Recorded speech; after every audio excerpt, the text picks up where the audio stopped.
Okay, magandang gabi ulit sa ating lahat. Ako po si Evening. Ryan, isa sa mga victory group leaders dito sa Las Piñas. And tonight, yung topic natin is about overcoming fears in a battle. Sabi nga sa isa sa mga saying, every day is a struggle and every day is just another battle. Agree ba kayo doon na talagang yung bawat araw daw natin is a battle? Minsan pagising natin, ang iniisip kaagad natin giyera kaya minsan yung iba na natutulog paggising nila parang ayaw na nila parang ayaw na nila gumising o pagising pa lang parang pagod na, 'no? Siguro kasi dahil nga sa mga battle na kinakaharap nila. So how do you take it, 'di ba? Of course, kung lagi kang panalo sa mga battle, siyempre hahanap tayo ng matinding challenge. Siyempre hindi ka magre-rely lang dun sa yung mga usual na battle mo. Hahanap ka ng ibang challenge. Pero what if kung hindi ka talaga nananalo or sa tingin mo parang hindi mo kaya? Anong gagawin mo ngayon? So, ito pag-uusapan natin kung paano harapin ang fear in the midst of a battle. And dito, nung iniisip ko 'tong topic na 'to, naalala ko talaga yung isa sa pinaka-favorite kong story sa Bible, si King Jehoshaphat. Kilala niyo si King Jehoshaphat, 'di ba? At hindi na bago sa atin yung story ni King Jehoshaphat nung actually lagi kong kapag iniisip ko yung King Jehoshaphat, iniisip ko palagi yung kantang ano, yung nung unang panahon sa aklat ng kronika. Akala ko na kung alam niyo yung kantang yun. Pero anyway, yung si King Jehoshaphat, so he's a righteous man. Tapos, ah, biglang may gustong sumakop sa kanya. No? Tatlo yon. So, syempre, hindi naman talaga niya, nakaramdam naman siya ng takot kasi alam niya na hindi niya kakayanin. And dumulog siya sa Diyos, una niya ginawa, dumulog siya sa Diyos. And at the end of the day, I mean, at the end of the battle, na pinakita ni God, pinakita ni God kay Jehoshaphat na si God talaga ang in control, no?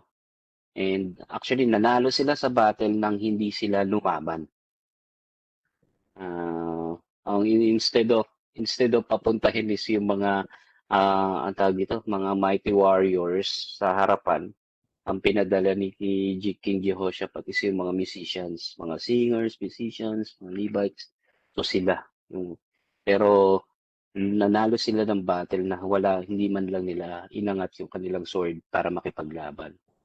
Now, tignan natin yung story nito. So, na marami mga nakita akong mga magandang bagay na magandang bagay na matututunan natin kung paano natin harapin yung fears in the midst of the battle. What are the battles you are facing? In Second Chronicles chapter 20 verse 1, King Jehoshaphat is facing a great battle. Moabites, Ammonites, and Mount Seir. No? Sa verse 1, sabi dito, after this, the Moabites, Ammonites, and with them some of Meunites came against Jehoshaphat. So verse 1 pa lang, after this, kasi pag sinabing after this, may nangyari doon sa verse 19 na ano siya nag-assign si King Jehoshaphat ng mga judges, ng mga priest, ng mga ah, tawag dito. Yun nga yung mamamahala dun sa church, pati yung mga judges tinuruan niya. Tapos after nito, may gusto na makipag-battle sa kanya. So, um, una, ano ba yung mga battles na kinakaharap natin? Una, si King Jehoshaphat, enemies or challenges. Ito si Moabites, Amorites, and Mount Seir. Sino ba itong mga to? No, bigla na lang silang nagsulputan. Sabi sa verse 10, and now behold, men of Ammon and Moab and Mount Seir. Ito yung time na nagpre-pray na si King Jehoshaphat nito. Sabi niya, and now behold, the men of Ammon, kausap niya nito si God, and Moab and Mount Seir, whom you would not let Israel invade. when they came from the land of Egypt, whom they avoided and did not destroy. Imagine mo, etong tatlong to, hindi nga ginalaw ng Israel to eh. Nung nakalabas sila sa Egypt eh. Parang, sige, okay lang kayo dyan. Parang hindi nila pinakialaman, di ba? Pero, biglang suddenly, gusto siyang gerahin. Oo, na, ito yung mga inispire ng Israel to conquer, pero biglang makikipaggera sa kanila. Ito yung mga tinatawag na all of a sudden battle. Meron ba kayong ganun, mga nararanasan, mga all of a sudden? Biglang, hindi mo, hindi mo naman inaasahan, biglang dumating nung wala kang, hindi ka handa. Kasi bigla na lang dumating. Ano ba to? Halimbawa, best example nito is the pandemic. Walang nakaka, walang nakakaalam o walang nakapaghanda. In fact, meron ako napanood na video parang 2005 ba yun? 20, yeah. Parang na nagsalita si Bill Gates about the pandemic. Tapos hindi siya, well, hindi masyadong pinansin kung paano paghahandaan. Ito na, dumating na. And doon napakita na talagang hindi handa ang mundo sa pandemic. Doon natin nakita yung naging impact. Mga nagsara na negosyo, nawalan ng trabaho, mga na-layoff, di ba? Ito yung mga nagkasakit na kapamilya. Biruin mo, ngayon dati kapag ka may namatay, may nag-post sa Facebook na ano yung kulay black na may candle. Dati okay lang, parang ano parang okay, magko-condolence ka lang. Pero ngayon, parang sabi nga kanina ni Pastor JJ, virtual mortuary ang nangyari. Yung biglang makikita mo lang maya't maya may nagbabago ng ano, 'di ba? Nagbabago ng profile pic nila. Wait lang, bro. Nag ng profile pic nila. Tapos ang tawag dito na nakita nila ngayon, no? Yung biglang eto yung mga wala pasadin, mga wala nakakaalam. Wala nakakaalam, biglang nagkaroon ng problema. Actually, pati yung mga ano yun, yung mga nawalan ng trabaho. 'Di ba, yung mga business na ready sila, pero nagulat talaga sila no, kailangan nilang isara yung business. 'Di ba? Yung parang masyado ng ano, masyado na may mga businessman na talagang established, pero biglang kailangan isara, 'di ba? Ngayon sa atin may kanya-kanya tayong battle, mga all of a sudden battle. May mga all of a sudden battle tayo and hindi natin alam kung kung kailan darating 'yun, no? Ganoon din ang nangyari dito kay King Jehoshaphat na hindi niya alam, bigla na lang makikipaggera sa kanya. O kaya meron din, pwede rin yung mga matatagal na nating battle. Mga halimbawa, yung lagi kang balagong sa office, meron ba mga na problema mo yung office kasi lagi kang saan nagtatrabaho pero lagi kang balagong. Laging ikaw yung pinagtatawanan, laging galit sa yung boss mo, 'di ba? O laging ikaw yung napag-iinitan, laging ah, parang yun nga, parang ikaw na palagi yung ano, parang ikaw palaging balagong dun sa opisina. And n- ako dumating ako sa ganung point personally na naramdaman ko yun. Hindi naman ako balagong pero napag-initan talaga ako. And dumating ako sa point na gusto ko talaga mag-resign. And buti na lang talaga si Lord, ang bilis uh,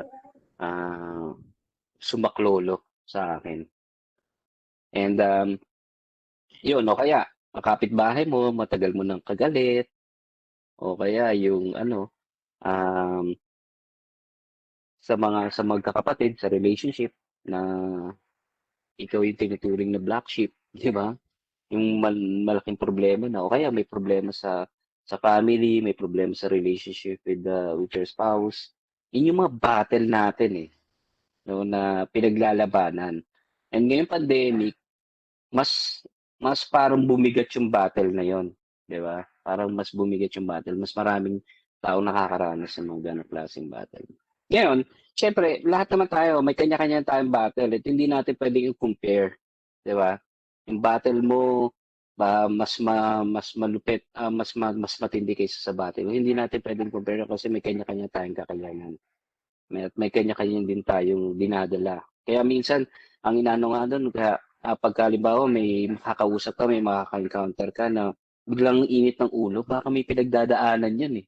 Kaya hindi mo pwedeng, mas maganda, huwag mo sasabayan eh. Kasi baka may pinagdadaanan siya. Diba? Parang ganun din, ikaw, minsan may pinagdadaanan, init ng ulo mo. Pag sinabayan ka, do, magsasabog lang kayo parehas. And may kanya-kanya talaga time battle. And ano ba dapat? No? What do we do when we're facing a battle? Alam niyo si King Jehoshaphat, nung sa verse 3, sabi dito, then Jehoshaphat was afraid. Nung nangyari ba nung may biglang may dumating na battle, ano ba yung unang yung naramdaman? Si King Jehoshaphat natakot. Yung fear dito, yari to fear, at ang ibig sabihin nun is talagang natakot. yung, yung si King Jehoshaphat, natakot talaga siya. Okay? Sabi niya, ano ba yung fear? And fear is an unpleasant, often strong emotion caused by anticipation or awareness of danger. Ito mismo yung naramdaman niya, anticipation um, uh, or awareness of danger. So alam niya may mangyayari. Ano ba yung nangyari? What do we feel pagka natatakot tayo? Ito yung nagkakos ng anxiety, di ba? Halimbawa, yung mga people, mga tao na biglang ang tapang-tapang, di ba? Halimbawa, siguro, hindi ko alam kung may mga kilala ako, may kilala ako na tapang niya. Wala. Then pagdating sa ICU, mag-isa na lang siya. Ano ba nangyari? Nung nagka-COVID, walang pwedeng pumunta sa kanya, walang pwedeng lumapit sa kanya, nakamag-anak, hanggang sa feeling niya mag-isa na lang siya. Takot na yun. Nakakatakot talaga yun pag dumating ka sa point na gano'n na parang feeling mo ikaw na lang. Wala ka ng ibang kasama. O kaya dahil sa pandemic, nabaon ka na sa utang, 'di ba? Yung mga niloan mo, ang dami mong niloan para mag-invest. Tapos biglang nagsara yung business dahil sa pandemic, ano yung babayaran ng utang? Yun. Fear yun. Paano natin babayaran yun? Baka lalong tumatas yung interest nun, lalo kung nababaon. Diba? Masama ba matakot? Kasi nakaramdam ng takot to si Joshua. Masama ba matakot? Actually, hindi masama matakot. Yung initial reaction, fear kasi is initial reaction eh. So, hindi talaga naman talaga masama ang matakot para sa akin. Ang masama, manatili kang takot. No? Kasi inutos sa atin ni Lord eh. Sabi dito sa verse 22, yun. So, okay. Bago ako pumunta doon, no? Hindi masama ang matakot because it's our emotion, initial reaction. Ang masama is yung mananatili kang takot hanggang dulo. Dahil it's a showing ng lack of faith. Ang pagpapakita talaga. Kasi si Lord, ini-encourage siya tayo eh. Actually, inutos niya yun. Be strong and courageous. No? Inutos niya kila Joshua. Inutos niya yun. Yung pagiging courageous is a decision. In verse 12, sabi dito, si si Jehoshaphat, sabi dito, O our God, will you not execute judgment on them? Ano ba what are you capable of? Natakot ka. What are you capable of naman? Diba? Dito sa verse 12, sabi dito, nagpre-pray na si Jehoshaphat, O our God, will you not execute them? Pero nagsusumbong na si Jehoshaphat. Tayo ba pag nagpre-pray ganon? Yung tipong nagsusumbong na tayo? Actually, nakikita ko dito kung paano nagpre-pray si Jehoshaphat. Parang siya nagsusumbong sa tatay. Naranasan niyo na ba yun yung kayo, na may nakaaway ka? Parang si Drake. Dad! Magsusumbong siya palagi pagka nasaktan siya nasaktan siya ng kaaway niya. O kaya, ah, hindi pa naman nangyayari ito. Pero halimbawa, nabully ka, no? Siyempre, sino ba tatakbuhan mo? Kapag gano'n, tatay mo. And tatay, Siyempre anong gagawin ba ng tatay? Unang reaksyon ng tatay pagtanggol yung anak, 'di ba? Una 'yan, eh. Kailangan hindi puwedeng ma-bully yung anak ko, 'di ba? 'Yun ang unang reaksyon ng tatay. Tayo naman, um, nung eto naman yung nakita ko dito habang nagpe-pray si Jehoshaphat, nakikita ko yung isang anak na nagsusumbong sa tatay. Pero mo sabihin niya dito, "Oh God, will you not execute on them? For we are powerless against this great horde that is coming against us. We do not know what to do." No? Alam niyo ba ah, sinabi dito ni King Jehoshaphat, okay, sabi niya dito, ah, sabi niya dito, "We do not know what to do, but our eyes are on you." Sabi niya, "For we are powerless." Sa tingin niyo powerless ba 'to si King Jehoshaphat? Balikan ko lang yung ano, alam niyo binasa ko yung chapter 17. Ito yung ano ni Jehoshaphat, babasahin ko lang. Chapter 17, 2 Chronicles chapter 17 verse 12. Sabi dito, Jehoshaphat became more and more powerful. So nung namatay yung tatay niya, si Asa, siya naman yung pumalit. And naging righteous naman tong si Jehoshaphat, no? Um, ah, Tapos sabi dito sa verse 12, he became more and more powerful. He built ports and store cities in Judah and had large supplies in towns in Judah. He also kept experienced fighting men in Jerusalem. Their enrollment by families was as follows. So ito, pakinggan nyo ha. From Judah, commanders of units 1,000, Adna, the commander with 30,000 fighting men. Next, Jehohanan, the commander with 280,000. Next, Amasiah, son of Zukri, who volunteered himself for the service of the Lord with 200,000. From Benjamin, Eliada, a valiant soldiers with 200,000 men armed with bows and shields. Next, Jehozabad with 180,000 armed men armed for battle. These were the men who served the king beside those stationed beside pa those he stationed in the fortified cities throughout Judah. Tapos bigla sasabihin ni Jehoshaphat na hindi siya capable, no? Sinabi niya dito, for we are powerless. Ano ba ibig sabihin nun? Ito yung response, yung susunod na topic. So, what should be our response? In verse 3, number 1, sabi dito, seek God. Sa verse 3, sabi niya, then Jehoshaphat was afraid. Takot si Jehoshaphat nung nalaban niya na susugurin sila for battle and set his face to seek the Lord and proclaim a fasting throughout all Judah. Is God really our first option or last resort? Yun ang tanong eh. Kapag nagkakaproblema tayo, haharap tayo sa problema, sino ba yung first option na tinatawag natin? I mean, first option natin.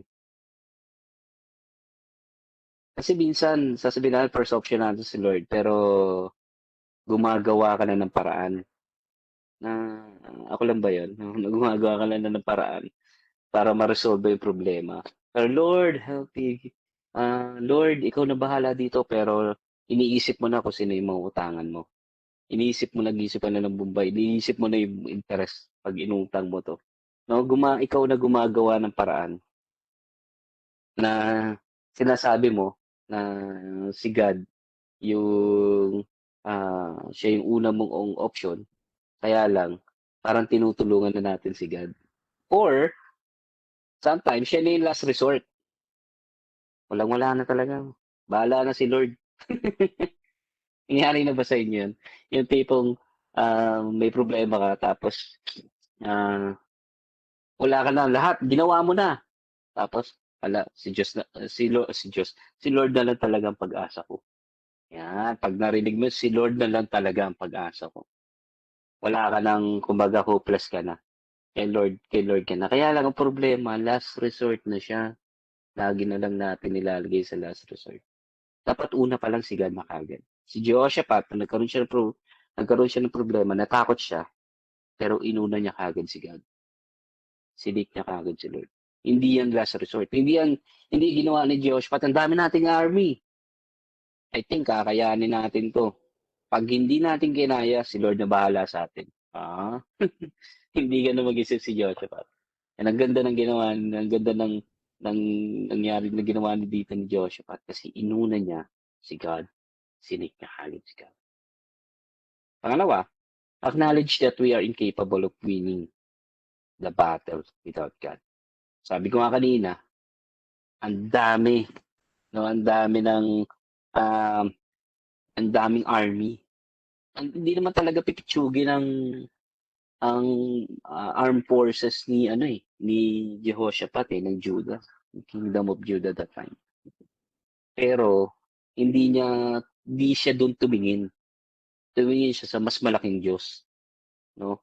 Dapat ganoon tayo, no? Kapag nagka-problema tayo, mas malaki pa rin ang mas malaki pa rin ang Diyos natin kaysa sa problema natin. Sabi nga, kasing laki man daw ng barko ang problema natin, kasing lawak ng dagat ang grace ng Lord sa atin. So mas malaki talaga. Dapat lagi nating inisip, God is bigger than our problem.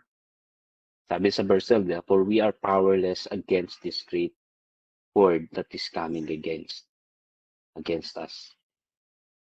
Sa pangatlo, let God fight for us. For the battle is not yours, but God. Sabi dito, sa verse 15, nagpre-pray, no? Tapos, nagpre-pray siya, tapos biglang may nagsalita na prophet, no? Pinuntahan siya, sabi ng prophet doon kay Jehoshaphat, listen, nagsalita siya, listen all Judah and inhabitants of Jerusalem and King Jehoshaphat. Thus says the Lord, do not be afraid, do not be dismayed at this great horde, for the battle is not yours, but God's. Wow. And then, no, the Lord, si God, the battle is not ours, it's God. Ang sarap isipin na si Lord ang lumalaban para sa atin. Imagine mo, halimbawa, sample na meron tayong gera. Pang sample lang, no? Philippines laban sa isang bansa. Hindi ko na sasabihin ko anong bansa. Alam mo, gegerahin tayo ng isang bansa. Tapos sabi ng US, the most powerful armed forces in the world, sasabihin niya, relax ka lang. Ako na lalaban para sa'yo. Diba, sarap ng pakiramdam, secured ka. Yun lang, ano lang yun, US lang yun. Yung buong puwersa ng kalangitan ang lalaban para sa'yo. Diba? Ganon katindi ang ang ang ang, ah, ang binibigay sa ating assurance ni God. Pag sinabi ni God, the battle is mine, not yours. Huwag na nating angkinin. No? Question is it really God who fights for our battle? Si God ba talaga? Balik ulit yung tanong yung kanina, no? Siya ba yung first and only option or last resort? Kasi baka sinasabi mo, Lord, battle is yours. Pero nakikipag-battle ka sa side. Gumagawa ka na ng paraan. Ikaw na yung lumalaban. Anong battle yung kay Lord?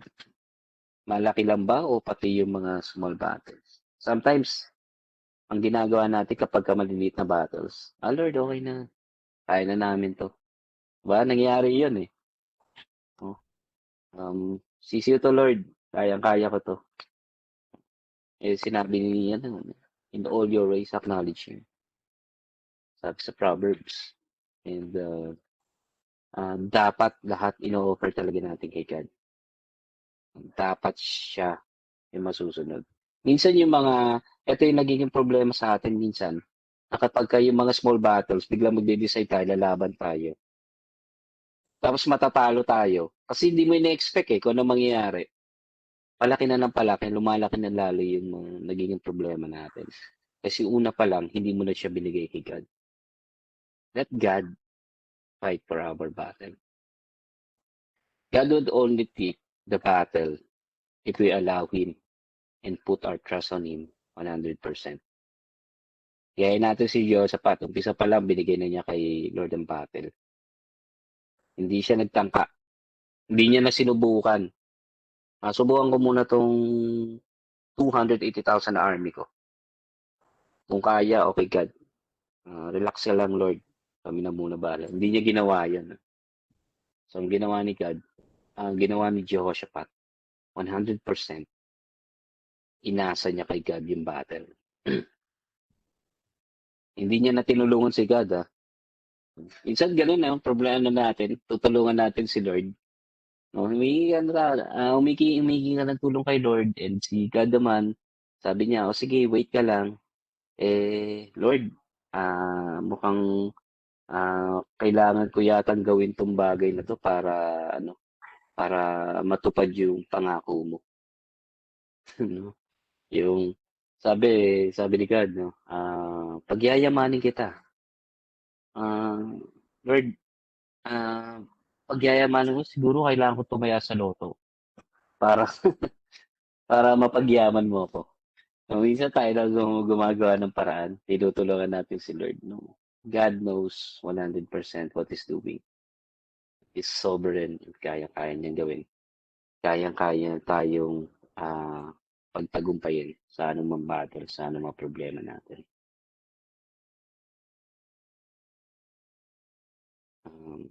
Lang. Then, hindi pipitsugin nga, yung sinabi ko kanina, no? Hindi pipitsugin yung pwersa ni Jehoshaphat kanina. Pero but still, he trusted God 100%. In one of the most famous quote, actually narinig ko tong quote na to, may pinanonood ako sa Netflix. Nakalimutan ko yung title ng movie na yun. Pero animated movie siya. Ginawang animation. Totoong mga tao siya, tapos inanimate. Sabi dito, fear is a reaction.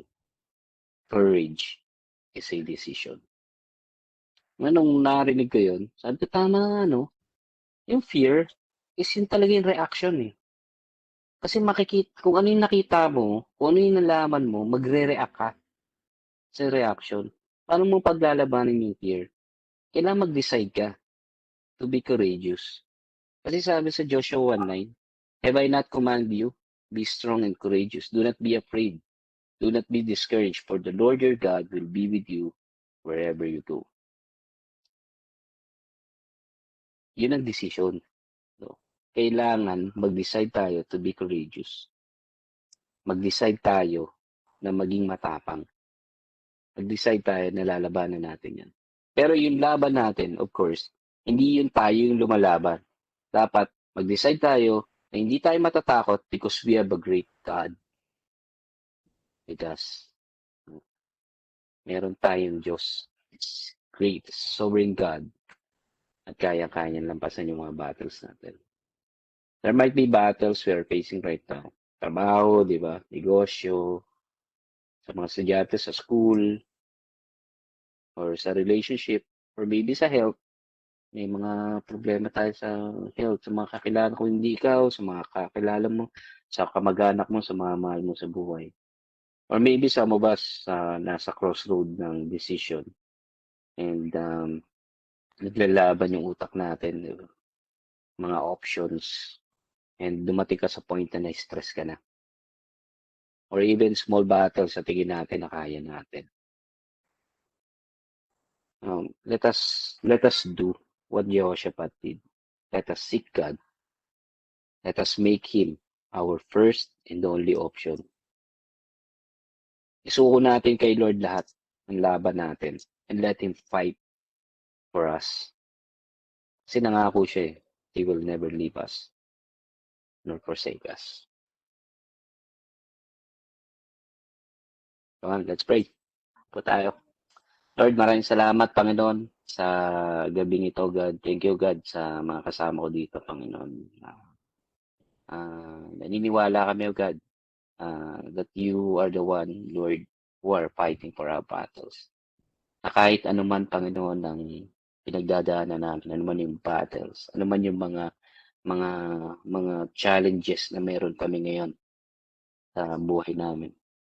Again, sa trabaho, sa relationship, sa negosyo, financial, or whatever, Lord, yung mga maliliit na battles, Panginoon. Salamat, O God, because gaya ng ginawa mo kay Jehoshaphat, ng panahon ni Jehoshaphat, nung sinabi mo that the battle is yours and not ours, hindi na kami makikialam, Panginoon, sa kung ano man yung plano mo, kung ano man yung decision mo. Then, nung panahon na yun, sila, Jehoshaphat, hindi nila nagamit ang puwersa nila. Means, sometimes, iniisip namin kung ano yung mga options namin, kung ano meron kami na sa tingin namin, ito yung gagamitin mo. And your ways are higher than our ways. Nagugulat na lang kami na may kaiba kang kaparaanan, Panginoon, para mapagtagumpayan namin yung mga problem na yun. Salamat, O God, na patuloy kang manguna sa amin, patuloy mo kaming pagtatagumpayin in whatever battles, O God, pinagdadaanan namin ngayon. Thank you, Lord. In Jesus' name.